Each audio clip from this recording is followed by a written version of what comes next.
Thank you very much. I wrote notes down, particularly because this is one of the few press conferences that I've had, maybe ever, except for May 1st, 26 and a half years ago. I still have the half from Boston in there. At the Faculty Alumni Center, which is probably not in existence anymore. But more importantly, just because of all it entails and the life experiences that I've been so fortunate to have in those 26 and a half years at UConn. Just down the road, as I said, 26 and a half years ago, May 15th, 1986, I said that the UConn job would take some time.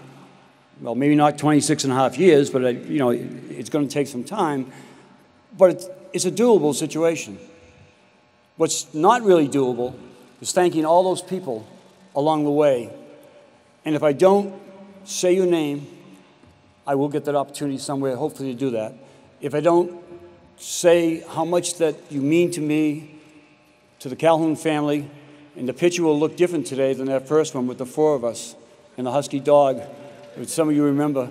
It'll look a little bit bigger today and much prettier and much nicer. Sam and handsome, I'm sorry. He's got 5 siblings, it's difficult.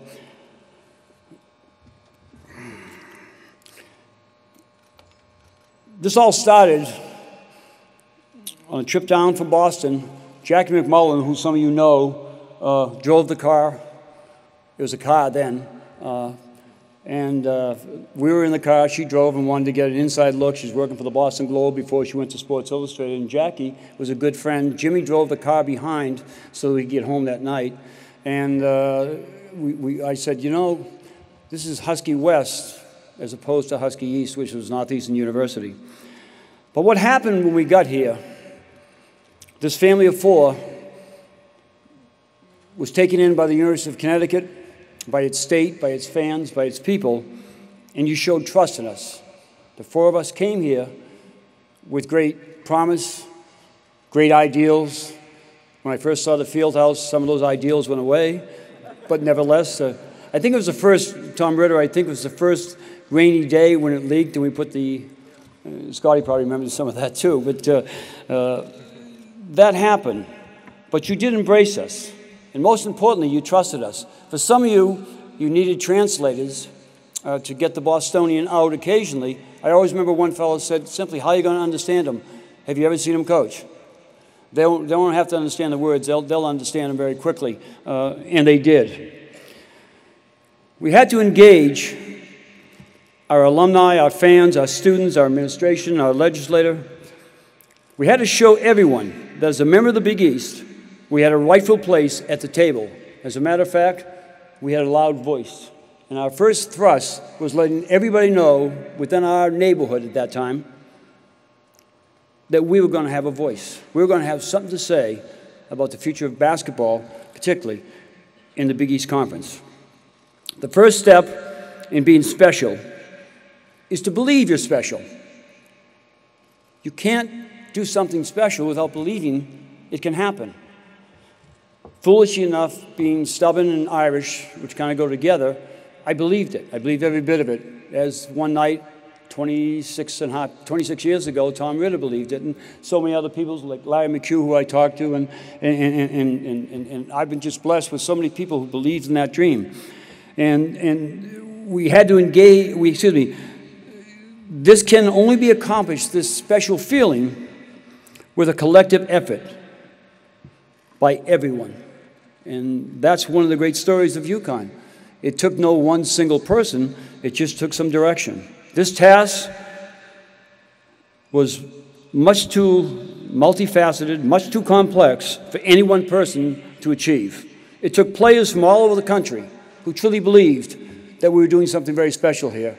Initially, it was based upon trust, on a dream, not on tangible facts that we could show them. We just come off 4, and I helped 5 straight winning seasons. But you believed. The guy from Jacksonville believed. The guy from all over the place, originally kids from Israel, believed that we could do something very special here and believed in what we were saying. Maybe because when we said it, we believed it. When we said it, we believed it. It took coaches who believed in UConn, our program, most importantly, our players, and finally in me.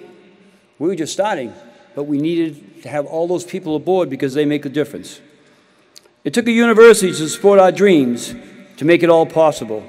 It took presidents from John Castine, who hired me, to the present great breath of fresh air, and Susan Herbst, who is making a significant difference and who's going to give us an incredible future, and administrators to care about our players and coaches to allow us to achieve. It took governors all the way up to Governor Malloy, and legislators to provide funding and support to allow us to move to a whole different level. It took an incredible support staff who only would be noticed if they didn't perform their magic behind those curtains. James Duran, my trainer, Christina Bukhari, I can say it now,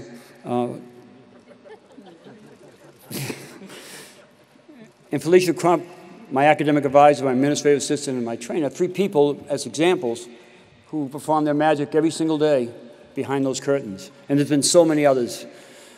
I look out there and see Howie's face, and we kind of started this whole thing together in a room over in the old field house, probably about 100 degrees, and the scary part, Howie wasn't sweating. And last, but a long way from least, our fans, whether students, faculty, employees, alumni, or just plain Connecticut folks. Without you, UConn basketball wouldn't be UConn basketball. I know many times that you think that it goes unnoticed, but every time I walk in Gamble Pavilion, and the students stand and clap as I walk in, I get chills. It may go unnoticed, but certainly not to me. When you stand the entire game and will never give up on us, it's noticed, maybe not acknowledged. And lastly, the fact you stayed to the very end, that's cool. That is really, really cool. To our other fans, trust me, it's never gone unnoticed that in those cold, cold nights, rainy nights, those sleet nights, walking through snow, being taken up here in all different directions, and yet showing up to support something that you love and I love. The fact that you drove through that sleet, you drove through that rain, allowed us to be what we have become. You always felt, through all your various letters and others, things, that our players were more than shooters and dribblers and postmen, that they were people. From Mrs. Brunson's cookies, which are delivered on a regular basis, to all the other various aspects in which you've shown that they're kids, they're college students, they're student athletes, and that has always been appreciated. Trust me, you being an incredibly important part, everybody in the state of Connecticut, never, ever was maybe expressed, but never, ever went unnoticed. I love this team. They're a group that's going to carry the UConn legacy on because we do feel we're UConn men. I feel so good about them. Whether what we're playing for UConn.